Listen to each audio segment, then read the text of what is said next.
എല്ലാവർക്കും നമസ്കാരം. അപ്പോൾ ഇന്ന് ഞങ്ങളിതേ ഒരുമിച്ചാണ് വന്നിട്ടുള്ളത്. ഒത്തിരി നാളിന് ശേഷം. ഒത്തിരി നാളായി, 2 മാസമായി അല്ലേ? ഓക്കെ. അപ്പോൾ ഇന്ന് നമുക്ക് സംസാരിക്കാനുള്ള വിഷയം എന്ന് പറയുന്നത്, ഇന്നലെ നമ്മുടെ ചാനലിൽ നമ്മൾ സംസാരിച്ചത് രേഷ്മ പി തങ്കച്ചൻ്റെ, ഞാൻ മറ്റേ പേര് രേഷ് തങ്കു വേണ്ട, കാരണം ഇന്നെനിക്ക് ഇന്നലെ സംസാരിച്ചത് രേഷ്മ പി തങ്കച്ചൻ സംസാരിച്ച ആ ഇൻ്റർവ്യൂവിനെ ബേസ് ചെയ്തിട്ടായിരുന്നു. അതിനകത്ത് എൻ്റെ ചില സംശയങ്ങൾ ഞാൻ ചോദിച്ചിട്ടുണ്ടായിരുന്നു. അപ്പോൾ 1-2 കമൻറ്റ് വന്നു, നീ എന്തിനാണ് എപ്പോഴും രേഷ്മ പി തങ്കച്ചനെ എതിർത്ത് സംസാരിക്കുന്നത് എന്നൊക്കെ ചോദിച്ചുകൊണ്ട്. ഞാൻ എതിർത്തതല്ല, ആക്ച്വലി അവർ പറഞ്ഞ സ്റ്റേറ്റ്മെൻറ്റുകളിൽ നിന്ന് എനിക്ക് തോന്നിയ കുറച്ച് സംശയങ്ങൾ ഞാൻ ചോദിച്ചു. സാധാരണ എതിർക്കാറുണ്ട്. ചോദ്യം വരുന്നുണ്ട് കേട്ടോ, എന്തിനാ ഇവരെ എതിർക്കുന്നത്, നിനക്ക് വേറെ വല്ല പണിക്ക് പോകൂടെന്ന്. അവർ സപ്പോർട്ട് ചെയ്യേണ്ട കാര്യങ്ങൾ ചെയ്ത് സപ്പോർട്ട് ചെയ്യും. ബിഗ് ബോസിൽ നിന്ന് വന്ന സമയത്ത് അവരെ സപ്പോർട്ട് ചെയ്താണ് നമ്മളെല്ലാം. ദാസേട്ടൻ്റെ കൂടെ വീഡിയോയിൽ നമ്മളെല്ലാം സപ്പോർട്ട് ചെയ്താണ്. എതിർക്കേണ്ട കാര്യത്തിൽ എതിർക്കുകയും സപ്പോർട്ട് ചെയ്യേണ്ട കാര്യത്തിൽ സപ്പോർട്ട് ചെയ്യുകയും ചെയ്യും. നമുക്ക് ആ വ്യക്തിയോട് യാതൊരു എതിർപ്പുമില്ല, ആ വ്യക്തി ചെയ്യുന്ന പ്രവർത്തനങ്ങളോട് മാത്രമേ ഉള്ളൂ. നിങ്ങളെപ്പോലെ ചില ആൾക്കാർക്ക് ബോധമില്ലാതെ ഒരാളെ ഇഷ്ടപ്പെട്ട അവരെ മാത്രം എന്ന് പറഞ്ഞ് തലയെ പൊക്കി നടക്കുന്നത് നമുക്കൊന്നും ചെയ്യാൻ പറ്റില്ല. നമുക്ക് ആർക്കും രേണുവിനോട് ഒരു പേഴ്സണൽ വ്യക്തി വരെ ഇല്ല, നമ്മൾ ആരും വരെ കണ്ടിട്ടില്ല. നിങ്ങൾ കണ്ടിട്ടുണ്ടോ? ഒരിക്കലും ഇന്നുവരെ അവരെ കണ്ടിട്ടില്ല. ഇന്നലെ നമ്മൾ സംസാരിച്ച അങ്ങനെയായിരുന്നു, അതായത് അവരുടെ ഇന്റർവ്യൂവിനെ ബേസ് ചെയ്തിട്ടായിരുന്നു. പക്ഷേ ഇന്നിപ്പോൾ സംസാരിക്കാനുള്ളത്, ഇന്നലത്തെ വീഡിയോ ഞാൻ പറഞ്ഞിട്ടുണ്ടായിരുന്നു, ഡയറക്ടറുടെ കാര്യം ഞാൻ സംസാരിച്ചിട്ടില്ല. ആളുടെ ഇന്റർവ്യൂ വരട്ടെ, കംപ്ലീറ്റ് ആയിട്ട് വരട്ടെ, എന്നിട്ട് സംസാരിക്കാമെന്നൊരു പ്ലാനിലായിരുന്നു നിന്നത്. അപ്പോൾ ഇന്നലെ ഈ ഷഫീന ബീവിയുടെ ചാനലല്ലാതെ തന്നെ വേറൊരു ചാനലിൽ ഇയാൾ ഇന്റർവ്യൂ കൊടുത്തിട്ടുണ്ടായിരുന്നു. അതിനകത്തുള്ള ഇന്റർവ്യൂ ഞാൻ കണ്ടു, മനുണ്ടായിരുന്നു, കണ്ടിട്ടില്ല. അതിനകത്ത് ഇയാൾ പറയുന്ന കുറച്ച് സ്റ്റേറ്റ്മെന്റ്സ് ഉണ്ട്, കുറച്ച് കാര്യങ്ങളുണ്ട്. പിന്നെ എനിക്ക് വിയർപ്പിന്റെ അസുഖമുള്ളല്ലേ, എനിക്ക് പണിയെടുക്കാൻ പറ്റത്തില്ല, അതുകൊണ്ട് ഞാൻ കണ്ടിട്ടില്ല.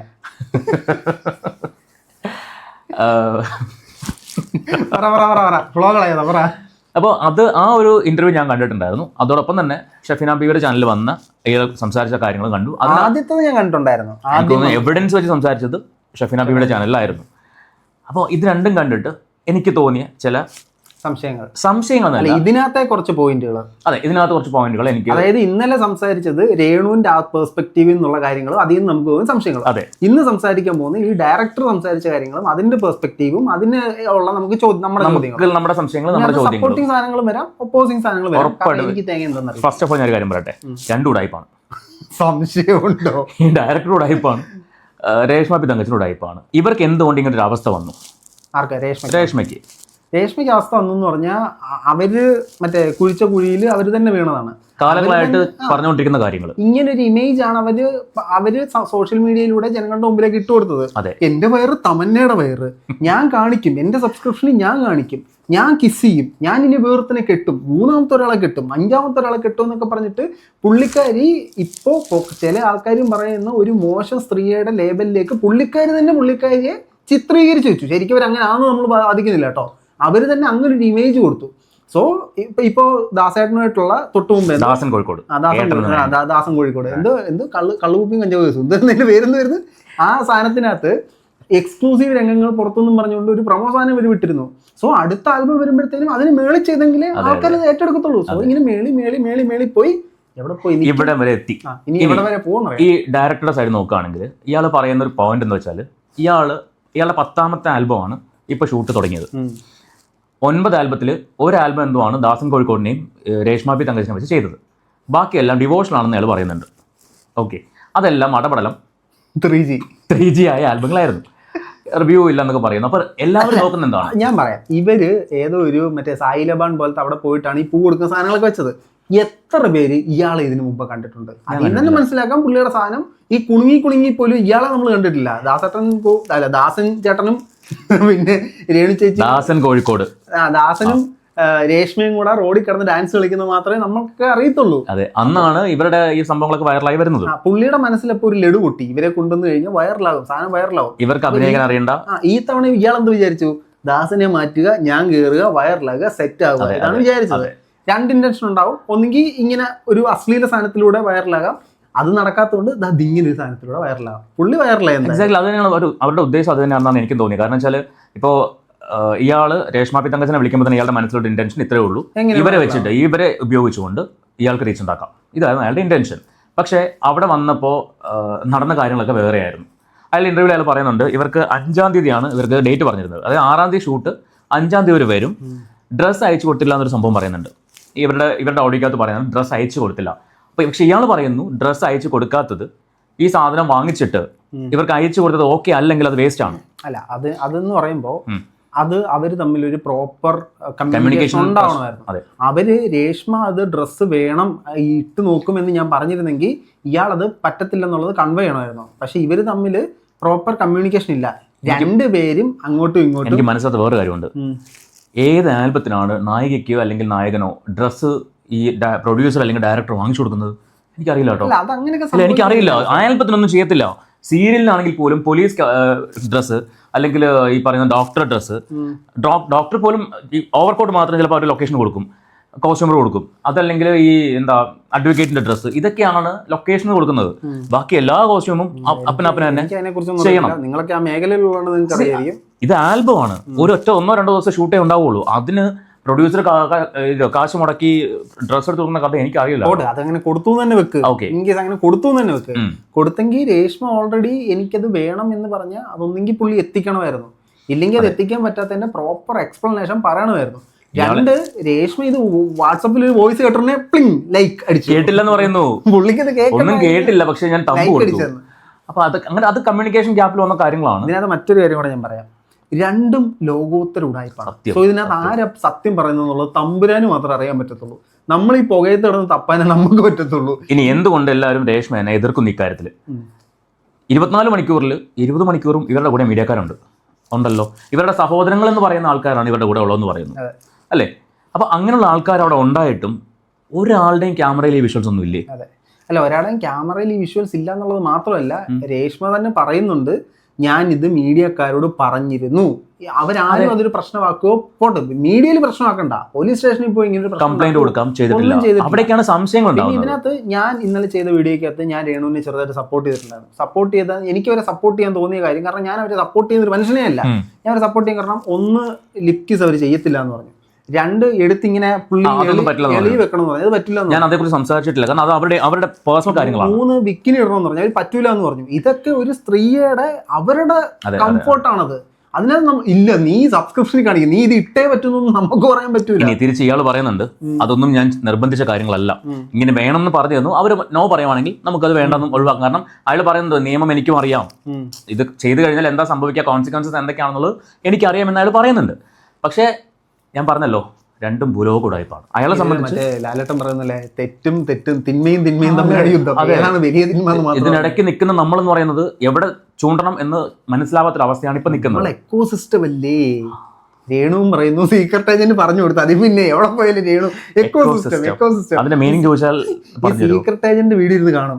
പുള്ളി അതിനകത്ത് പറയുന്ന ആശയത്തിൽ നിന്ന് യെസ് എക്കോസിസ്റ്റം കിട്ടി, അതപ്പോഴേ ചാമ്പുക. പുള്ളി പറഞ്ഞ ആസ്പെക്ട് എന്താന്ന് പോലും ഇല്ല. അതിനകത്ത് കൊല്ലസുദീനെ ആപരിച്ചിട്ടുണ്ട് സീക്രട്ട്. ഇയാൾ പറയുന്ന വേറൊരു കാര്യം, അഭിനയിക്കാൻ വരുന്നു, പക്ഷെ അഭിനയം ഞാൻ കാണിച്ചു കൊടുക്കണം. ഉറപ്പായിട്ട് കാണിച്ചു കൊടുത്തേ പറ്റും. വിപിൻ ലാൽ അല്ലേ, വിപിൻ ലാൽ നിങ്ങൾ കാണിച്ചു കൊടുത്തേ പറ്റും. കാരണം ഡയറക്ടർ എന്ന് പറയുന്നത് പിന്നെന്തിനാ ഡയറക്ഷൻ അല്ലെങ്കിൽ ഡയറക്ടറുടെ റെസ്പോൺസിബിലിറ്റി എന്താ? പിന്നെ ഒരു ഡയറക്ടർ ഒരു ആർട്ടിസ്റ്റിന് ഡയറക്ടറിന്റെ ആവശ്യമില്ല. അല്ല, അയാൾ പറഞ്ഞെന്തോ എന്നാ പിന്നെ എനിക്ക് അഭിനയിച്ചാൽ പോരെ, പിന്നെ ഇയാള് മറ്റേ അവളുടെ ഡ്രസ്സൊക്കെ എടുത്തിട്ട് അഭിനയിക്കണം, ബിക്കിനിയൊക്കെ ഇട്ടിട്ട്. അല്ല പിന്നെ അല്ല, നിങ്ങളുടെ മനസ്സിലുള്ള ആശയം അവരെങ്ങനെ അറിയാം? ഞാൻ അഭിനയിക്കാൻ പോകുന്ന ഒരാളാണ്, ഞാൻ അഭിനയിക്കാൻ പോയിട്ടുണ്ട്, അഭിനയിച്ചിട്ടുണ്ട്. നമുക്ക് ഒരു ഡയറക്ടർ മനസ്സിലുള്ള സാധനം അവർ പറയുമ്പോൾ ചിലപ്പോൾ കൺവേ ആവണമെന്നില്ല. പുതിയ ആൾക്കാർക്ക് ആകുമ്പോൾ കൺവേ ആവണമെന്നില്ല. 2 സീരിയലാണ് ഞാൻ ചെയ്തിട്ടുള്ളത്. അപ്പോൾ ഇത് കൺവേ ആവാതെ വരുമ്പോൾ സാർ ഒന്ന് കാണിച്ചു തരുമെന്ന് ചോദിക്കും. ഇത് കാണിച്ചു തരുന്നത് അവരുടെ റെസ്പോൺസിബിലിറ്റി. ഇനി ഡയറക്ടർക്ക് അത് പറ്റില്ല, തിരക്കാണെങ്കിൽ അസിസ്റ്റന്റ് ഡയറക്ടർ ഉണ്ട് അവിടെ, അല്ലെ അസോസിയേറ്റ് ഡയറക്ടർ ഉണ്ട് അവിടെ, ഇവർ കാണിച്ചു തരും. അത് ലൊക്കേഷനിൽ നടക്കുന്ന കാര്യമാണ്. ഇയാൾ അതിന് എന്തൊക്കെ ഉപമകൾ പറഞ്ഞേക്കുന്നത്? കിണർ കുത്തി കാണിച്ചു കൊടുക്കാൻ, എന്താണ് മനുഷ്യ നിങ്ങൾക്ക്? ഈ ഡയറക്ടർ എന്ന് പറഞ്ഞാൽ താങ്കൾ എന്താണ് ഉദ്ദേശിച്ചു? ആക്ഷൻ കട്ട് മാത്രമാണോ ഡയറക്ഷൻ? ഒന്നുമല്ല. ഒരു ആർട്ടിസ്റ്റ് വരുമ്പോൾ അവർക്ക് അഭിനയിക്കാൻ അറിയില്ല, നിങ്ങൾക്ക് മനസ്സിലായല്ലോ. 28 ടേക്ക് പോയെന്ന് പറയുന്നുണ്ട്. എന്റെ 5 ടേക്ക് ആയപ്പോൾ നിങ്ങൾക്ക് മനസ്സിലായില്ല അവർക്ക് അഭിനയിക്കാൻ പറ്റില്ല, കംഫർട്ട് അല്ലെന്ന് മനസ്സിലായില്ലായിരുന്നു. എന്നിട്ട് ഇയാൾ പറയുന്നുണ്ട് അവർക്ക് അഭിനയിക്കാൻ അറിയില്ലെന്ന് എനിക്ക് അറിയാം, പക്ഷെ റീച്ചിന് വേണ്ടിയാണ് ഞാൻ അവരെ വിളിച്ചതെന്ന് പറയുന്നു. അപ്പോൾ ഇയാൾ എന്ത് ചെയ്യണം? അഭിനയിച്ച് കാണിച്ചു കൊടുക്കേണ്ടി വരും. ഈവൻ ലിപ് ലോക്ക് ആയിക്കോട്ടെ. ഞാൻ വേറൊരു കാര്യം പറയാം, നമ്മളെല്ലാവരും അഭിനയിക്കാൻ അറിയില്ല എന്ന് പറയുന്ന ഒരാളാണ് സന്തോഷ് പണ്ഡിറ്റ്. അതെ, ഇയാൾ ആ മാസ്റ്റർ പീസിനകത്ത് അഭിനയിച്ചിട്ടുണ്ടോ?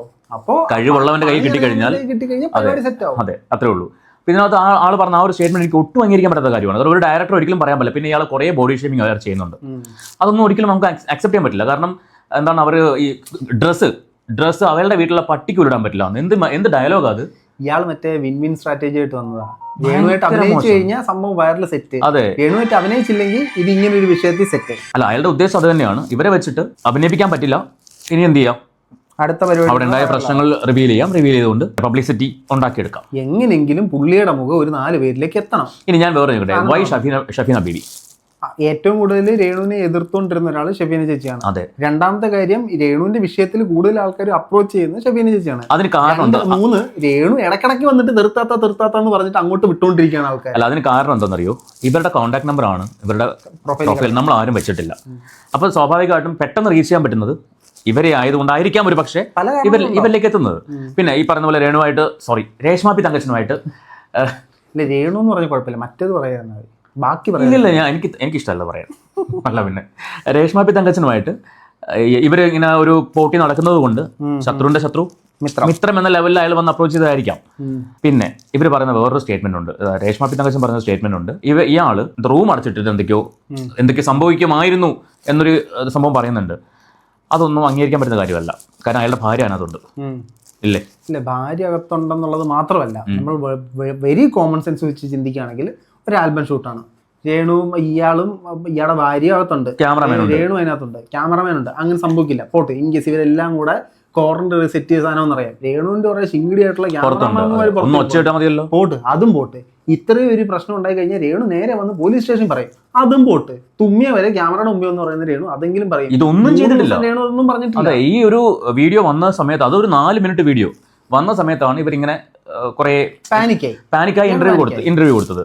ഇനി ഇന്റർവ്യൂ കൊടുത്തപ്പോൾ വ്യക്തമായിട്ട് പറയണമായിരുന്നു, അപ്പോഴും വ്യക്തമായിട്ടൊന്നും പറയുന്നില്ല. ഇവർ തെളിവുകൾ വെക്കണമായിരുന്നു, ഇവർ തെളിവുകളൊന്നും വെച്ചിട്ടില്ല, ഇവർ സംസാരിക്കാൻ മാത്രമേ ഉള്ളൂ. ഇവരെ കുറിച്ച് സംസാരിക്കാൻ വേണ്ടി പലരെ ഇവരെ ഏൽപ്പിച്ചു. ആർജെ ലച്ചുവിന്റെ സംസാരം കേട്ടാൽ ലച്ചു അവിടെ ഉള്ളത് പോലെയാണ്. ആർജെ ലച്ചു പറഞ്ഞൊരു സാധനം, ഞാൻ രേണുവിനെ നമ്മുടെ കൂടെയും അഭിനയിച്ചിട്ടുണ്ടായിരുന്നു, പക്ഷെ അടച്ചിട്ട മുറിയിൽ ഇങ്ങനൊന്നും ചെയ്തില്ലായിരുന്നു. ദാസൻ കോഴിക്കോടുമായിട്ടുള്ള എക്സ്ക്ലൂസീവ് രംഗങ്ങൾ പുറത്ത് നിങ്ങൾ ഓപ്പൺ എയർ വെച്ചിട്ടാണ് സാധനം ഷൂട്ട് ചെയ്തത്. അതേ സാധനം മറ്റേക്ക് ചെയ്തുകൂടെ? അവിടെയും ക്യാമറാമാൻ ഉണ്ടായിരുന്നു. നമുക്ക് എന്തോ ആവാം, അങ്ങനെ ന്യായീകരിക്കാൻ പറ്റത്തില്ല. ആ സിറ്റുവേഷൻ എന്താണെന്നുള്ളത് നമുക്കറിയില്ല. അല്ല, ആർജെ ലച്ചു പറയുന്ന ഡയലോഗാണ്. അവിടെ ഈ പറയുന്ന പോലെ ഒന്നും അല്ല സംഭവിച്ചിട്ടുള്ളത്. അവിടെ ചെല്ലുന്നു, അവിടെ സ്ട്രോബെറി വെക്കാൻ പറയുന്നു. രേണുവിനത് മുന്തിരിയാ. അത് മുന്തിരി സ്ട്രോബെറി ആയത് എങ്ങനെയെന്ന് എനിക്ക് മനസ്സിലാവുന്നില്ല. ഓക്കെ, അതെന്തെങ്കിലും ഇപ്പൊ മത്സരിച്ച ചില രാഷ്ട്രീയ പാർട്ടികളോട് ചോദിച്ചാൽ അവിടെ ചക്കയായിരുന്നു എന്ന് പറയും. എനിക്ക് ഇന്നലെ കമന്റ് തോന്നുന്നു അവിടെ തേങ്ങയാണ് വെക്കേണ്ടതെന്ന് പറഞ്ഞിട്ട് പറയാൻ പാടില്ല, പക്ഷെ പറഞ്ഞു പോകുന്നതാണ്, പറയിപ്പിക്കുന്നതാണ്. ഇത് രേണു തന്നെ കൊണ്ടുവന്ന കുഴപ്പമാണ്. രേണു തന്നെയാണ് എന്റെ വയറ് തമന്നയുടെ വയറാണ്, എന്റെ വയറ് കാണിക്കുന്നതിന് ഞാൻ കോൺഫിഡൻസ് ആണ്, എന്റെ വയറ് കാണിക്കുമ്പോൾ ഞാൻ ഭയങ്കര അടിപൊളിയാണെന്ന് പറഞ്ഞിട്ട് രേണു തന്നെയാണ് ഇതിനകത്ത് ഇവരെ ന്യായീകരിക്കാൻ പറ്റുന്നില്ല. ഇവരുടെ ഭാഗത്ത് സംസാരിക്കാൻ പറ്റുന്ന ഒറ്റ കാര്യം എന്ന് പറയുന്നത്, ഇവര് കുറെ സാധനങ്ങൾ നോ പറഞ്ഞിട്ടുണ്ട്, നോ പറയേണ്ട സ്ഥാനത്ത് നോ പറഞ്ഞിട്ടുണ്ട്, പക്ഷേ പലയിടത്തും പറഞ്ഞിട്ടുമില്ല. ഇന്നലെ ഷഫീന ചേച്ചി പുറത്തുവിട്ടൊരു ഓഡിയോക്കകത്ത് ഇവർ ദുബായ് വെച്ചിട്ട് ഇയാൾക്ക് മെസ്സേജ് അയക്കുന്നുണ്ട്, മാഷെ എനിക്കിവിടെ കയറാൻ പറ്റില്ല, നമുക്ക് ഡേറ്റ് ഒന്നും ചിലപ്പോൾ മാറേണ്ടി വരും എന്നൊക്കെ പറഞ്ഞ് അങ്ങനെ 2-3 ഓഡിയോ അവർ ആ ഇതിനകത്ത് വെച്ചിട്ടുണ്ട്. അത് കേൾക്കുമ്പോൾ ഇവർ തമ്മിൽ വർഷങ്ങളുടെ പരിചയമുള്ള പോലെ ഫീലാണ് വരുന്നത്. അതായത് പെട്ട് നിൽക്കുമ്പോൾ നമ്മൾ ആരായിരിക്കും വിളിക്കുന്നത്? നമുക്ക് ഏറ്റവും അടുപ്പുള്ള ഒരാളെ. അപ്പോൾ അത്രയും അടുപ്പുള്ള ഒരാളെ പിന്നെ ഒരു സുപ്രഭാതത്തിൽ അയാൾ ഇവർക്കെതിരെ ആണെന്ന് മനസ്സിലായപ്പോൾ എന്താക്കി? ഇതിനകത്ത് ചുമ്മാ റീച്ചിന് വേണ്ടിയിട്ട് ഒരാൾ. ഇനി ഇവർ തമ്മിലുള്ള പ്ലാനിങ് ആണെന്ന് നമുക്ക് അറിയത്തില്ല കേട്ടോ. അങ്ങനെ വരുമോ? അതായത് വിപിൻ ലാലും രേഷ്മ പി തങ്കച്ചൻ തമ്മിലുള്ള പ്ലാനിങ് ആണോ? അല്ല, ഞാൻ പറയട്ടെ, ഇപ്പോൾ രേഷ്മയ്ക്ക് ഇങ്ങനെ ഒരു തിക്ത അനുഭവം ഉണ്ടായി, ഇപ്പോഴാണ് രേഷ്മയ്ക്ക് അത് പറയാൻ തോന്നിയത്. അതെ, ഓക്കെ, സെറ്റ് മോശം അനുഭവം കൊണ്ടൊരു കേസ് കൊടുക്കെതിരെ ചെയ്യുന്നില്ലല്ലോ, അയാളും കൊടുക്കുന്നില്ല. അപ്പൊ അവിടെയാണ് എനിക്ക് അല്ല എന്റെ കാശ് നഷ്ടപ്പെട്ടു, അഭിനയിക്കാതെ അലമ്പ് കാണിച്ചു പോയി കേസ് കൊടുക്കാം. പിന്നെ അടുത്തൊരു സാധനം, ഈ ആൽബത്തിൽ അഭിനയിക്കാൻ വരുമ്പോൾ കോൺട്രാക്റ്റും പരിപാടിയൊന്നും ഇല്ലേ? അത് അയാൾ ചെയ്തില്ല, വാക്കാലുള്ള സംസാരം ഉണ്ടായിരുന്നുള്ളത് പറഞ്ഞിട്ടുണ്ടായിരുന്നു. അപ്പൊ തന്റെ ഭാഗത്തും അയാളുടെ ഭാഗത്ത് മിസ്റ്റേക്കേ ഉള്ളൂ. ഇനി എനിക്ക് മനസ്സിലാത്ത വേറൊരു കാര്യം, 80,000 രൂപ ഒരു ഷോട്ടിന്, അതായത് ഇവരുടെ മറ്റേ ടേബിളിന്റെ ചുറ്റും നിൽക്കുന്ന ആ ഷോട്ടില്ലേ, ആ ഷോട്ട് ഷൂട്ട് ചെയ്യാൻ വേണ്ടി 80,000 രൂപ ആയിരുന്നു പറയുന്നത്. ഒരു സീൻ ഷൂട്ട് ചെയ്യാൻ അതോ ഇനി അവിടുത്തെ സാധനങ്ങൾ ഉപയോഗിച്ചതാണ്. അല്ല, ഇതൊക്കെ ലോജിക്കലി ചിന്തിച്ചു നോക്കി, 80,000 രൂപ ഒരു സീൻ ഷൂട്ട് ചെയ്യാൻ വേണ്ടി ആയിന്നാ പറയുന്നത്. എനിക്ക് അതിന്റെ ലോജിക്ക് മനസ്സിലാവുന്നില്ല. ഒരു സീൻ ഷൂട്ട് ചെയ്യാൻ 80,000 രൂപ. അപ്പൊ അത് ബഡ്ജറ്റ് പിടിക്കാൻ വേണ്ടി രേണുവിന് ചായ മാത്രമേ കൊടുത്തുള്ളൂ, അതും വൈകിട്ട്. അല്ല, മന്തി വാങ്ങിച്ചു കൊടുത്തു. മന്തിയുടെ ബില്ലൊക്കെ കാണിക്കുന്നുണ്ടായിരുന്നു. 3,800 സംതിങ് മന്തിയുടെ ബില്ല്. മറ്റേ ഊണ് കഴിക്കുന്നുണ്ടോ? അത് ഉച്ചയ്ക്ക്, രാത്രി ആയിരിക്കും. 2 ദിവസം ഇല്ലേ ഷൂട്ട്, ഒരു ദിവസം രാത്രി മന്തി വാങ്ങിച്ചു കൊടുത്തിട്ടുണ്ടാവും. എന്നിട്ട് അന്നല്ലേ രേണു ചായക്ക് പകരം ജ്യൂസിന് JUCE തന്നെന്നും പറഞ്ഞിട്ട് സാധനം ഇട്ടേ. ഞാൻ കുറച്ചു മുമ്പ് ഒരു റീല് കണ്ടില്ലേ, അതിന്റെ ക്യാപ്ഷൻ വായിച്ചില്ലേ? ജ്യൂസിന്റെ ക്യാപ്ഷൻ വായിച്ചില്ല ഞാൻ. മോർണിംഗ് ജ്യൂസ് അവർ കൊടുത്തു പറയുന്നത് വീഡിയോ ഇട്ടിരിക്കുന്നു. കോഫിക്ക് അതേ രേഷ്മ പി തങ്കച്ചൻ പറയുന്നത് എനിക്ക് ചായ പോലും തന്നില്ല, അന്ന് ചായ കുടിക്കാൻ പുറത്തു പോകുന്നു. ചായ പോലും കൊടുത്തില്ല, ജ്യൂസാ കൊടുത്തത്. ഉച്ചയ്ക്ക് കഴിച്ച സദ്യയോ? അത് സദ്യ കണക്കി കൂട്ടത്തില്ല. മന്തി 3800 രൂപയുടെ മന്തി, അത് ആര് കഴിക്കും? 4 മന്തി ബില്ല് കാണിച്ചിട്ടുണ്ട് അവര്. 4 മന്തി എങ്ങനെയാണ് 8 പേര് കഴിക്കില്ലേ? അത്രയും സാധനം വാങ്ങിച്ചു കൊടുത്തിട്ട് ഓൺലൈൻ മീഡിയ 8 പേരുണ്ടെന്ന് ഒരു ഫാമിലി ഉണ്ടായിരുന്നു, ഒരു ഹസ്ബൻഡ് വൈഫായിട്ട്. ഇവരൊക്കെ ചുറ്റും ഇയാളുടെ ചുരുക്കം എന്താണെന്നറിയോ? ആ വിഷ്വല് പുറത്തുപോയി. അല്ല ഇയാളുടെ ഒരു സാധനം വന്നിട്ടില്ല, ബാക്കിയെല്ലാം വന്ന്. രേഷ്മ പി തങ്കച്ചന്റെ 20-21 റീലുകൾ പുറത്തു വന്നു. ഇയാളുടെ ആൽബത്തെ കുറിച്ചോ ഇയാളുടെ വർക്കിനെ കുറിച്ചോ ഇയാളുടെ പേര് പോലും ആർക്കും അറിയത്തില്ല. ഈ വീഡിയോ വന്നതിന് ശേഷം ഇയാളുടെ പേര് അറിയുന്നത്. അപ്പോ അയാൾക്ക് ദേഷ്യം വരാതിരിക്കോ? സ്വാഭാവികം. അയാളുടെ ആൽബം അയാൾ കാശ് മുടക്കുന്നു, ഇയാള് മറ്റേ ചെല്ലും ചെലവും കൊടുത്ത് ഓൺലൈൻ മീഡിയനെ വിളിച്ചു വരുത്തി. ഇവര് പറഞ്ഞിട്ടാണ് വിളിച്ചു വരുത്തുന്നത്, അത് ഇവര് പറയുന്നുണ്ട്. സാങ്കേതിക വിദ്യകൾ വർദ്ധിപ്പിച്ച സമയത്ത് ചേട്ടനത് കംപ്ലീറ്റ് ചെയ്ത് ഇറക്കാൻ പറ്റും. അല്ല, പുള്ളി അത് പറയുന്നുണ്ട്. ഞാൻ ഈ മറ്റേ കിസിങ് സംഭവങ്ങളൊക്കെ ഉണ്ടല്ലോ, അത് അവർ താല്പര്യം ഇല്ലെങ്കിൽ അവർ ചെയ്യണ്ട, നോർമലി ടേബിൾ ചെയ്താൽ മതി, ബാക്കി ഞാൻ AI ചെയ്യുമായിരുന്നു എന്നൊക്കെ പുള്ളിക്കാരൻ പറയുന്നുണ്ട്. എനിക്കറിയില്ല. അതാണ് 80,000 രൂപ ബഡ്ജറ്റ്. അയ്യോ, ഇനി മറ്റേ ആനിമേഷൻ ബാഹുബലിക്ക് ചെയ്ത ടീമാണ് ചെയ്യുന്നതെന്ന് നമുക്കറിയാൻ പാടില്ലല്ലോ. ഒരു സീൻ ഷൂട്ട് ചെയ്യാൻ 80,000 രൂപ. എനിക്ക് അത് ഒട്ടും മനസ്സിലാവാത്തൊരു കാര്യമാണ്. സിനിമയ്ക്ക് വരും അത്രയും? എനിക്കറിയില്ല, സിനിമ സിനിമയിലോട്ട് ഉദ്ദേശിച്ച വളരെ എനിക്കറിയില്ല. 80,000 രൂപയ്ക്ക് ഒരു സീൻ ഷൂട്ട് ചെയ്യാൻ വേണ്ടി എന്താണ് അവിടെ വാങ്ങിച്ചത്? ടേബിള് വാങ്ങിച്ചോ? അല്ലെ, നിങ്ങൾ ഈ ചോദ്യങ്ങളൊക്കെ ചോദിച്ചു കഴിഞ്ഞാൽ മറ്റേ ന്യായീകരിക്കുന്ന ടീംസ് എന്ന് പറയും, എന്ത് 50,000 രൂപ ടേബിൾ ഉണ്ടല്ലോ, റോസപ്പൂ ഉണ്ടല്ലോ, രേണുവിന്റെ വസ്ത്രം ഉണ്ടല്ലോ, 35,000 രൂപ ചെരുപ്പുണ്ടല്ലോ. ചെരുപ്പിന്റെ കാര്യം മറന്നിരിക്കുകയായിരുന്നു. ചെരുപ്പിന്റെ റീല് വന്നിട്ട് കുറച്ച് കഴിയുമ്പോൾ ഞാൻ ഇങ്ങനെ ഇൻസ്റ്റാ സ്ക്രോൾ ചെയ്തപ്പോഴേക്കും എടപ്പാളുള്ള ഒരു ഷോപ്പിന്റെ റീല് കാണുന്നു. അതിനകത്ത് സെയിം ചെരുപ്പ്, ഞാൻ അതിന്റെ ഇതിൽ യൂട്യൂബിൽ ഷോർട്സ് ഇട്ടിട്ടുണ്ട്, സെയിം ചെരുപ്പ് 529 രൂപ. അപ്പൊ ഞാൻ അവിടെ കണ്ടത് 30,000. അതല്ല, രേണു പറഞ്ഞെന്തോ ചെരുപ്പ് 35,000 രൂപ, രേണു ഇടുമ്പോൾ മിനിമം 30,000 രൂപ ചെരുപ്പ്. ഞാൻ ഭയങ്കര കോസ്റ്റ്ലി. ഇപ്പൊ എല്ലാം കൂടെ ആടപടലം കിട്ടിയല്ലോ അല്ലേ, പറയാണ്ടിരിക്കാൻ വയ്യ. എന്റെ പൊന്നു മോളെ, ഒരു മയത്തിന് ഇന്നലെ വന്നു അടുത്ത റീല് 40,000 രൂപ അടുത്ത ചെരുപ്പ് പറഞ്ഞു. സിൽവർ ആണ് അതിൽ കോട്ട് ചെയ്തേക്കുന്നത്. ഇനി അടുത്ത് വരും സ്വർണം, അതിന്റെ അടുത്ത് ലൈവ്. നിങ്ങൾ ഇതൊക്കെ കാണുമ്പോ എങ്ങനെ പറയാതിരിക്കുന്നു പറ. ലോകത്ത് വേണ്ട, കേരളത്തില് ആരെങ്കിലും ഒരാൾ ഇമ്മാതിരി കാണിച്ചു നടക്കുന്നുണ്ടോ? അല്ല, ശരിക്കും ഒരു 35,000 രൂപ ചെരുപ്പ് ഇട്ടിട്ട് പറഞ്ഞോട്ടെ, നമുക്ക് പ്രശ്നമില്ല. അവരെന്ത് വേണമെങ്കിലും കാണിച്ചോട്ടെ, ഇത് എന്തിനാ നാട്ടുകാരെ കാണിക്കുന്നത്?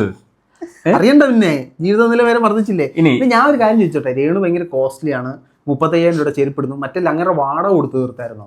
13,000 രൂപ പറയുന്നുണ്ട്. ഇയാടെ 3,000 രൂപ ഞാൻ കൊടുക്കത്തില്ല, എനിക്ക് ചെലവായി. 5,000 രൂപ കൊടുക്കത്തില്ല, എനിക്ക് ചെലവായെന്ന്. അപ്പൊ ഇതേപോലെ മറ്റുള്ളവർ നിങ്ങൾക്ക് മുടക്കിയ പൈസയ്ക്കും അവർക്ക് അവരുടേതായ വിലയുണ്ടെന്ന് കൂടെ മനസ്സിലാക്കുക. ഇവരുടെ വാടക ഇവർ കൊടുത്തിട്ടില്ല. ബിഷപ്പിന്റെ സ്ഥലത്തിന്റെ പ്രശ്നം, ഫിറോസ് വീട് പണിഞ്ഞത്, നിങ്ങളെ സഹായിച്ച താജ് പത്തനംതിട്ട, നിരവധി ജനങ്ങൾ ഇവരുടെ ലക്ഷ്മി നക്ഷത്രം എവിടെ, നിരവധി ആളുകൾ ഇവരുടെ അക്കൗണ്ടിലേക്ക് പൈസ ഇട്ട് കൊടുത്തു. അതിനൊന്നും കണക്കില്ല. ഞാൻ ചോദിച്ചു, കണക്ക് കാണിച്ചിട്ടില്ല. അത് കാണിക്കാൻ പറ്റത്തില്ല. അതൊരു ഫ്ലോയിൽ പറഞ്ഞിട്ടാണ് ഞാൻ ചോദിച്ചത്, പക്ഷെ അവരത് കാണിച്ചിട്ടില്ല. ഇതൊക്കെ ഒരു ഫ്ലോയിൽ ചോദിക്കും. നിങ്ങൾ അതിനകത്തൊന്നും അതിലും വലിയ കോമഡി 70,000 രൂപയാണ് അക്കൗണ്ടിൽ വന്നത് ഒരു ടീം പറയുന്നു, അപ്പുറത്തെ അടുത്ത ടീം പറയുന്നു 1,00,000 മേളിൽ അക്കൗണ്ടിൽ വന്നു. 69,000 രൂപയുടെ ബൈക്കാണ് മേടിച്ചു കൊടുത്തത്. അപ്പുറത്ത് പറഞ്ഞ് 80,000 രൂപയുടെ ബൈക്കാണ് മേടിച്ചു കൊടുത്തത്. വേറൊരു വഴി കൂടെ അറിയുന്ന 50,000 രൂപയുടെ ബൈക്ക് അവിടെ കിട്ടിയെന്നുള്ളത്. ഇത് ഞാൻ എൻ്റെ വീഡിയോയിൽ ഒരു തവണ പറഞ്ഞു, ഇവർ നിങ്ങൾ ഒരു അലിഗേഷൻ വരുമ്പോൾ ചെയ്യേണ്ടത്, രേണുവും ഈ പറയുന്ന ചില്ലറ ടീംസ് എല്ലാം കൂടെ ക്രിക്കറ്റ് കളിക്കുമ്പോൾ നിൽക്കുന്നില്ല, ഇങ്ങനെ വട്ടം ചുറ്റി നിൽക്കണം. എന്നിട്ട് നിങ്ങൾ ഫസ്റ്റ് ഡിസ്കസ് ചെയ്യണം, എന്നിട്ട് വേണം ഇത് സോഷ്യൽ മീഡിയ പറയാൻ. നിങ്ങൾ തമ്മിൽ പറയുന്നതിന് ഒരു സിങ്കും ഇല്ല. ഇനി അടുത്ത ഒരു അലിഗേഷൻ വരുമ്പോൾ നിങ്ങൾ ഒരു 15 മിനിറ്റ് എടുത്തോ, എന്നിട്ട് വീഡിയോ ഇട്ടാൽ വെളുപ്പിക്കൽ ടീമിന്റെ ആളെ മാറ്റി അറിയില്ല. ഇപ്പൊ ആർജെ ലച്ചു കളിപ്പിക്കുന്നത് ഒരാൾ. ഇനി മുതൽ ഞാൻ സാമൂഹിക വിഷയങ്ങൾ മാത്രം ഇടുന്ന കാര്യം ഞാൻ തുറന്നു പറയും. എനിക്ക് ശ്രീധുവിനോട് എനിക്ക് പിന്നെ റെസ്പെക്ട് ഉണ്ട്. അവർ അവതരിപ്പിക്കുന്ന രീതി അത്യാവശ്യം ബെറ്റർ ആണ്. സജീന് എന്തൊക്കെയാണ് കാണിക്കുന്നത് എന്നൊക്കെ പറഞ്ഞിട്ട് കുറെ സാധനങ്ങളൊക്കെ കാണിക്കുന്നത്. അല്ല, ശ്രീധുവിനെ സംബന്ധിച്ച് ശ്രീധു ശരിക്കും പറഞ്ഞാൽ ഇച്ചിരി ചിന്തിച്ചിട്ടാണ് കാര്യങ്ങൾ സംസാരിക്കുന്നത് തോന്നാറുണ്ട്. പറയുന്ന കാര്യങ്ങൾ മനസ്സിലാക്കാറുണ്ട്. എന്തെങ്കിലും പറഞ്ഞു കഴിഞ്ഞാൽ അത് എന്തുകൊണ്ട് പറയുന്നു കേൾക്കാനെങ്കിലും തയ്യാറാവും. മറ്റേത് ഇങ്ങനെ നിൽക്കും, ഇവിടെ തട്ടി പൊക്കോണം, ഇങ്ങോട്ട് വരരുത്, ഇതാണ് ഐറ്റം. ഇതിന് ഇത്രയും കൂടെ ബോധം ഉണ്ടെന്നാണ് എനിക്ക് തോന്നിയിട്ടുണ്ട്. അതുകൊണ്ട് തന്നെ അവരെന്നെ എന്തൊക്കെയോ പറഞ്ഞു, ഞാൻ തിരിച്ചൊന്നും പറയാൻ പോയില്ലല്ലോ. അവർ പറഞ്ഞു അവർക്ക് അവരുടെ വിയോജിപ്പ് തീർച്ചയായിട്ടും. അവരെന്നോട് മറ്റേ പമ്പയുടെ വീഡിയോ ഇട്ടിട്ട് കേസ് കൊടുക്കാൻ പറഞ്ഞു. ഞാൻ എതിരെ വീഡിയോ ചെയ്ത ഒരു സർക്കാസ്റ്റിക്കായിട്ട് ചെയ്തതാണ്. ഞാൻ വീഡിയോ ചെയ്യാൻ പോയില്ല, ഞാനവിടെ കമൻറ്റ് ചെയ്തു, ഒരു കാര്യം ചെയ്യൂ, എനിക്ക് ഈ ടീമുകളൊന്നും അറിയത്തില്ല, നിങ്ങൾക്ക് പെട്ടെന്ന് ക്യാച്ച് ചെയ്യാൻ പറ്റും, നിങ്ങൾ അവരുടെ ഡീറ്റെയിൽസും ഈ ലൊക്കേഷൻ എവിടെയാണെന്നൊക്കെ കണ്ടുപിടിച്ചിട്ട് എനിക്ക് അയച്ചാ. അല്ല, ഈ ശ്രീധുവിന് പമ്പയുടെ ഡീറ്റെയിൽസ് എടുക്കാൻ സിമ്പിളാണ്. കാരണം രേണു അലൻ ജോസിന്റെ ഫ്രണ്ട് ഒരുമിച്ച്. അല്ല, ഇവർ ഒരുമിച്ച് അഭിനയിച്ചിട്ടില്ലേ മറ്റേ തൻസീറിന്റെ ആൽബത്തില്? മറ്റേ എന്താ കുഞ്ഞു പെങ്ങളുടെ കല്യാണം, അപ്പൊ അറിയാം. എല്ലാ യൂണിവേഴ്സും ഒരുമിച്ചുണ്ടായിരുന്നു. പക്ഷേ ഈ യൂണിവേഴ്സുള്ള എല്ലാവരും ഒരുമിച്ചുണ്ടായിരുന്നു. അപ്പൊ പിന്നെ നേരിട്ട് പമ്പയോട് തന്നെ ചോദിച്ചാൽ അഡ്രസ് ഒന്നും ഒരു കേസ് കൊടുക്കാനാണ്. അത്രേ ഉള്ളൂ. അഡ്രസ്, കോൺടാക്ട് നമ്പർ, ഏത് ലൊക്കേഷനിലാണ് റീൽ ഷൂട്ട് ചെയ്തത്, ഡിസ്ട്രിക്ട്, ജില്ല, കേസ് കൊടുക്കാൻ ഉറപ്പാടി കൊടുക്കും. എനിക്കൊരു കുഴപ്പമില്ല. പിന്നെ അവരോട് നേരെ സ്റ്റേഷനിൽ പോയി ഹാജരായതിനോട് ഞങ്ങൾ പറഞ്ഞുതരാം. അതൊക്കെ തപ്പി പിടിച്ചെടുക്കണം. ഇല്ല, ഞാൻ ഇവരുടെ കേസ് കൊടുത്തത് എനിക്ക് തപ്പി പിടിച്ച് തന്നതാണ്. അത്രയും റിസ്ക് എടുക്കാനുള്ള കാര്യം എനിക്കില്ല. തപ്പി പിടിച്ച് കൊടുത്താൽ നമ്മൾ കേസ് ഉറപ്പായിട്ട് കൊടുത്തിരിക്കും. അപ്പൊ അത് അവർ ചോദിച്ചോണ്ടാട്ടോ, കൊടുക്കാൻ പറഞ്ഞ അവരുടെ പിള്ളേർക്ക് മൊബൈൽ യൂസ് ചെയ്യാൻ പറ്റില്ല എന്നൊക്കെ പറഞ്ഞു. നമുക്ക് സഹായിക്കണമല്ലോ, സാമൂഹ്യ പ്രതിബദ്ധത, അതാണ്. അപ്പൊ ഇതൊക്കെയാണ് ഡയറക്ടറിന്റെ സൈഡിൽ നിന്ന് വന്നിട്ടുള്ള. ഡയറക്ടർ സൈഡ് ഞാൻ പറഞ്ഞില്ല, എനിക്ക് ഉടായ്പ ആയിട്ടാണ് എനിക്ക് ഫീൽ ചെയ്യുന്നത്. രണ്ട് സൈഡും, ഒരു സൈഡ് മാത്രമല്ല, രണ്ട് സൈഡും ഇക്കാര്യത്തിൽ ന്യായീകരിക്കാൻ പറ്റില്ല. കുറച്ച് ശരികളുണ്ട്. ഈ ഡയറക്ടറിന്റെ ശരി എന്ന് പറഞ്ഞാൽ ഇയാൾ ഓൾറെഡി അറിയിച്ചിട്ടുണ്ട്, ലിപ് കിസ് ഉണ്ട്, ഇതാണ് ഡ്രസ് എന്നുള്ളത്. അവർ കേട്ടില്ല, അവർ കേൾക്കാതെ ലൈക്ക് അവരുടെ സൈഡിൽ നിന്നുള്ള മിസ്റ്റേക്ക് ആണ്. ഇവരുടെ സൈഡിൽ നിന്നുള്ള പ്രശ്നം ഞാൻ മനസ്സിലാക്കുന്ന വേറെ കാര്യം അറിയോ, ഇവരെ ശരിക്കും മുതലെടുക്കാണ് ആൾക്കാർ എല്ലാവരും. അവരുടെ കൂടെ നിൽക്കുന്ന ഏറ്റവും കൂടുതൽ മുതലെടുക്കുന്നവരാ, ഏറ്റവും കൂടുതൽ മുതലെടുക്കുന്നവര്, സപ്പോർട്ട് ചെയ്യാൻ കൊടിയും പിടിച്ചോണ്ടിരുന്ന രണ്ടെണ്ണം ഇവരാണ് ഏറ്റവും കൂടുതൽ പുള്ളിക്കാർ. അതായത് ഞാൻ ചോദിച്ചോട്ടെ, ഈ പറയുന്ന സപ്പോർട്ട് ചെയ്യുന്ന ആൾക്കാർ അവർ ഈ വൾഗാരിറ്റി കാണിക്കുന്നുണ്ടോ? അവരിങ്ങനെ മോശമായിട്ടാണോ നടക്കുന്നത്? എന്നോട് ഈ സാധനം ഇത് ഞാൻ ചോദിച്ചിട്ടുണ്ടായിരുന്നു. അപ്പൊ ശ്രീതു എൻ്റെ അടുത്ത് പറഞ്ഞു, എടാ നീ അങ്ങ് പ്രോത്സാഹിപ്പിക്കുകയാണല്ലോ ഞങ്ങൾ ഈ ഡ്രസ് ഇടാൻ, നിനക്ക് അങ്ങനെയൊന്നും ആഗ്രഹമില്ലോ. എനിക്കൊരു ആഗ്രഹമില്ല. അങ്ങനെയാണെങ്കിൽ ഞാൻ നല്ല അങ്ങോട്ടെങ്കിലും പോകും. എനിക്ക് ഒരു ആഗ്രഹവും ഇല്ല. ഇങ്ങനെ ചെയ്യരുതെന്നാണ് നമ്മൾ പറയുന്നത്. അല്ല, ഇവരല്ലെങ്കിൽ ഇവരങ്ങനെ കാണിക്കുന്നവരായിരിക്കണം. ഇവരിപ്പോ പറയും ശ്രീതു ആ വീഡിയോയിൽ പറഞ്ഞു ഞാൻ സപ്പോർട്ട് ചെയ്തിട്ടില്ലെന്ന്. നീ എന്റെ ചെവിയുടെ കുഴപ്പമാണെന്ന് എനിക്കറിയാം. സപ്പോർട്ട് ചെയ്തിട്ടില്ലെന്നോ? ഈ വസ്ത്രത്തെ ഒന്നും ഞാൻ സപ്പോർട്ട് ചെയ്തിട്ടില്ലെന്ന്. അപ്പൊ എന്തിനാണ് സപ്പോർട്ട് ചെയ്യുന്നത്? അല്ല, എന്തിനാണ് അവർ സപ്പോർട്ട് ചെയ്യുന്നത്? രേണുവിനെ. എന്തുകൊണ്ട്? എന്ത് കാര്യത്തിന്? രേണു എന്ത് ചെയ്താലും നീ ഗുലാബ് സിന്താതാ. അപ്പൊ അതിനകത്ത് ഈ പറയുന്ന ഡ്രസ്സിംഗ് ഒന്നും വരില്ലേ? അത് നമുക്കറിയത്തില്ല. ഇപ്പൊ ഒന്ന് പറയും, നാളെ പിന്നെ വേറെ ഒന്ന് പറയും. അത് നമുക്കറിയത്തില്ല. ശരി, ഒന്നും പറയുന്ന അങ്ങ് കേട്ടാ മതി. കൂടുതൽ കഥയൊന്നും കൂടി ചോദിക്കണ്ട. ആയിക്കോട്ടെ. അപ്പൊ ഇതാണ് സംഭവം. വരുമ്പോ എന്നെ എടുത്തിട്ട് അലക്കും. അല്ല, എനിക്ക് അവരെ കുറിച്ചും പ്രത്യേകിച്ച് പറയാനില്ല, കാരണം പറഞ്ഞിട്ട് കാര്യമില്ല. ഇപ്പൊ ശ്രീതു ഓക്കെ മനസ്സിലായി, മറ്റവരെ കുറിച്ച് ഞാൻ പേര് പോലും പറയാൻ ആഗ്രഹിക്കുന്നില്ല, പറഞ്ഞിട്ട് കാര്യമില്ല. ശരിക്കും പറഞ്ഞ പോലെ രേഷ്മ പി തങ്കച്ചനെ മുതലെടുക്കുകയാണ് ആൾക്കാർ. അത് അവർ മാത്രം മനസ്സിലാക്കുന്നില്ല. അവരെ സപ്പോർട്ട് ചെയ്യുന്ന ആൾക്കാരായിക്കോട്ടെ, ഒപ്പോസ് ചെയ്യുന്ന ആൾക്കാരായിക്കോട്ടെ, അവരെയും കൊണ്ട് ഷൂട്ട് ചെയ്യുന്ന ആൾക്കാരായിക്കോട്ടെ, ആ ഒരു ബ്രാൻഡ് പറഞ്ഞിട്ടെ. ഇപ്പൊ പലരും വന്ന് കമന്റ് ഇടുന്ന ഒരു സാധനം നിങ്ങൾക്ക് അറിയത്തില്ല. എനിക്ക് സ്ഥിരം കമന്റ് ഇടുന്ന രേണു നിങ്ങളെയൊക്കെ യൂസ് ചെയ്ത് റീച്ച് ഉണ്ടാക്കുക എന്നുള്ള സാധനം. അപ്പോൾ ഈ പറയുന്നവർ മനസ്സിലാക്കേണ്ട സാധനം തിരിച്ച് അങ്ങോട്ടും ഇങ്ങോട്ടും യൂസ് ചെയ്യുന്നുണ്ട്. രേണുവിനെ നമ്മളെ യൂസ് ചെയ്യുന്നുണ്ട്, രേണു നമ്മളെ യൂസ് ചെയ്യുന്നുണ്ട്. ഞാൻ പറയട്ടെ, യൂസിങ് എന്ന ഉപരി അവര് ചെയ്യരുതാത്ത കാര്യങ്ങൾ നമ്മൾ ചൂണ്ടിക്കാണിക്കുവാണ്. അതാണ് റിയാക്ഷൻ വീഡിയോ ചെയ്യുന്ന ആൾക്കാർ ചെയ്യുന്നത്. അതായത് അവരെ സംബന്ധിച്ച് ഒരു യൂട്യൂബ് ചാനൽ അവർക്കുണ്ട്, അവർക്ക് ഇൻസ്റ്റാഗ്രാം അക്കൗണ്ട് ഉണ്ട്. ഇതെല്ലാം അത്യാവശ്യം നല്ല റീച്ചുള്ള പേജുകളും ചാനലുമാണ്. നോർമൽ വീഡിയോ ഇട്ടാൽ പോലും അതിൽ പേയ്മെന്റ് വരുന്ന ലെവലുള്ള റീച്ച് അതിനകത്ത് ഉണ്ടാവും. അതൊന്നും ചെയ്യാതെ ഇതിന് വലിയൊരു എക്സാമ്പിൾ ആണ് മറ്റേ ദിയ കൃഷ്ണ. വേണ്ട, കിച്ചു ചെയ്യുന്നില്ലേ? കിച്ചു വല്ലപ്പോഴും വീഡിയോ ഇടുന്നു, അത് കയറി പോകാറുമുണ്ട്. ഇപ്പൊ ഇന്നലെ ഒരു ബൈറ്റ് കൊടുക്കുന്നുണ്ടായിരുന്നു. കിച്ചുവിന് യൂട്യൂബിൽ അത്യാവശ്യം വരുമാനം പോയാൽ ആ വീഡിയോ തന്നെ മില്യൺസ് പോയെന്നൊക്കെ കേൾക്കുന്നത്. അവൻ കാശുണ്ടാക്കി അവൻ ജീവിച്ചോട്ടെ എന്നല്ല. അതായത് അവർ പൂർണ്ണമായിട്ടും അവനെ ഉപേക്ഷിച്ചു. ഒരു കണക്കിന് നല്ലതാട്ടോ. ആ ചക്കൻ്റെ പേര് ദോഷം മാറിക്കിട്ടും സത്യമായിട്ടും. കാരണം അവരിങ്ങനെ ജീവിക്കാനാണ് തീരുമാനിച്ചെങ്കിൽ മാറ്റി നിർത്തുന്നതാണ് നല്ലത്. പക്ഷേ നാളെ കൂടെ ഒരു മകൻ കൂടെ ഉണ്ടേ. അവൻ്റെ കാര്യം നമുക്കിത് പറയേണ്ട കാര്യമില്ല. അവരുടെ ഫാമിലിയാണ്, അവരുടെ കുടുംബമാണ്.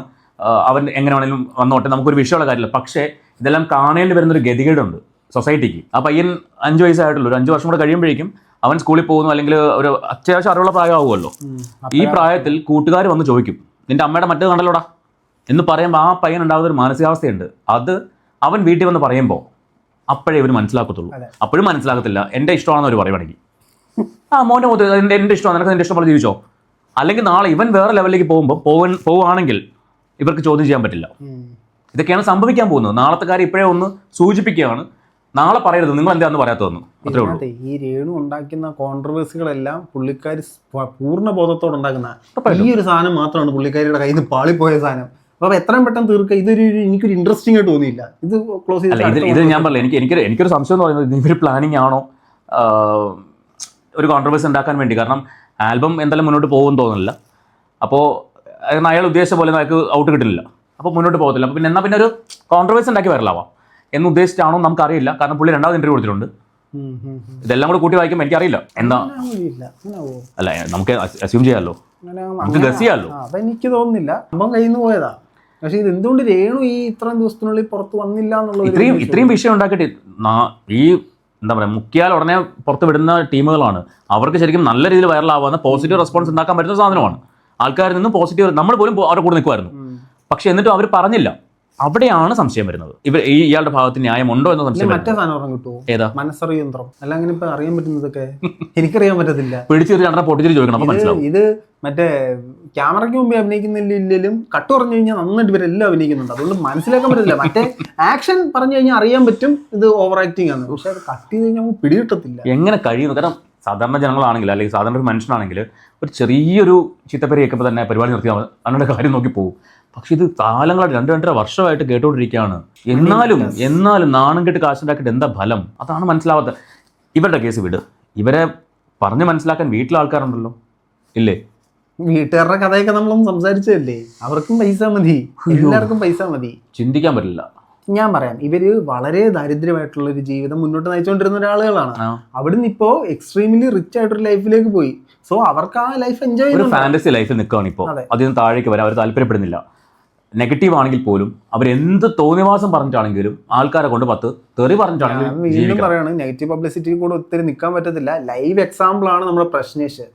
താറുമാറായി നിൽക്കുകയാണ്. അതേപോലെ തന്നെ രേണുവും ഈ വിഷയത്തിലെങ്കിലും നിങ്ങൾ കുറച്ച് പോസിറ്റീവായി. ആ പോസിറ്റീവ് ഈ വിഷയത്തിൽ പോസിറ്റീവ് ആവുമായിരുന്നു കുറച്ചുകൂടെ നല്ല രീതിയിൽ. ഞാൻ പറഞ്ഞില്ലേ, നമ്മൾ ഇത്രയും നെഗറ്റീവ് പറയുന്ന അല്ലെങ്കിൽ അവരെ ഒപ്പോസ് ചെയ്യുന്ന നമ്മൾ പോലും അവരെ സപ്പോർട്ട് ചെയ്യുമായിരുന്നു. ഇവർ വന്നിട്ട് ആ ആൽബത്തിന്റെ ഷൂട്ട് കഴിഞ്ഞ് അവർ അവിടെ നിർത്തി. ഷൂട്ട് കഴിഞ്ഞില്ല, അവർ ഇറങ്ങി പോയിട്ട് അവർ അവരുടെ ചാനൽ പറഞ്ഞാൽ മതി.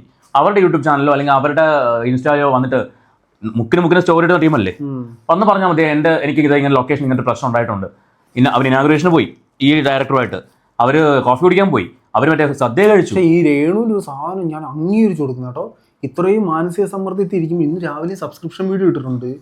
അത് എന്തൊരു, അതെങ്ങനെ പറ്റുന്നു? ഇപ്പൊ നിങ്ങൾക്ക് പറ്റുമോ? വിഷമിച്ചിരിക്കുമ്പോഴത്തേനും ശരിക്കാൻ പോലും പറ്റില്ല. പിന്നെ എങ്ങനെയാ വീഡിയോ എടുക്കുന്നത്? ശരിക്കും ഇവർക്ക് ഇമോഷൻസ് ഒന്നും ഇല്ലെന്ന് എനിക്ക് തോന്നുന്നത്. ഞാൻ ഇന്ന് രാവിലെ അത് കണ്ടപ്പോൾ ഞാൻ ഇവർക്ക് എങ്ങനെ സാധിക്കും ഈ സാധനം? എനിക്കറിയില്ലേ. സബ്സ്ക്രൈബേഴ്സ് അല്ല, അവർ ആ സമയത്ത് അത് ചെയ്താൽ മതിയായിരുന്നു. അതായത് വന്നിട്ട് ഒരു വീഡിയോ എനിക്ക് ഇങ്ങനെ തിക്താനുഭവം ഉണ്ടായിട്ടുണ്ട്, എനിക്ക് എന്താ ചെയ്യണമെന്ന് അറിയില്ല, സോ നിങ്ങൾ എൻ്റെ കൂടെ നിൽക്കണം, ഒരൊറ്റ വാക്ക് പറഞ്ഞാൽ മതി. പക്ഷെ അതല്ല ചെയ്തത്. ഈ ഒരു വീഡിയോ വരാൻ വേണ്ടി കാത്തിരിക്കുന്ന പോലെ ആയിപ്പോയി. വീഡിയോ വന്നു ഉടനെ ഓൺലൈൻ ഇനി കൂടെ പോയനാണ് മീഡിയക്കാരൻ ചോദ്യം ചോദിക്കുന്നത്. അതാ കോമഡി. നമുക്കൊക്കെ മറ്റേ മെസ്സേജ് വന്നു, മെസ്സേജ് വന്ന കഥയൊക്കെ വന്നിട്ടുണ്ട്. രേണുവിന്റെ നമ്പർ അയച്ചു കൊടുത്തതല്ല, ഇവള് നമ്പർ അയച്ചു കൊടുത്തു. ഇവള് തന്നെ അങ്ങോട്ട് ആവശ്യപ്പെടുകയാണ് അവരെ വിളിക്കണം എന്ന് പറഞ്ഞിട്ട്. അയാൾക്ക് പൊളിയാനുള്ള കാര്യം എന്താണ്? അയാൾ ചെല്ലും കൊടുത്ത് വിളിച്ചു വരുത്തിയിട്ട് അയാളുടെ ഒന്നും പുറത്ത് വന്നിട്ടില്ല. അതാണ് സംഭവം.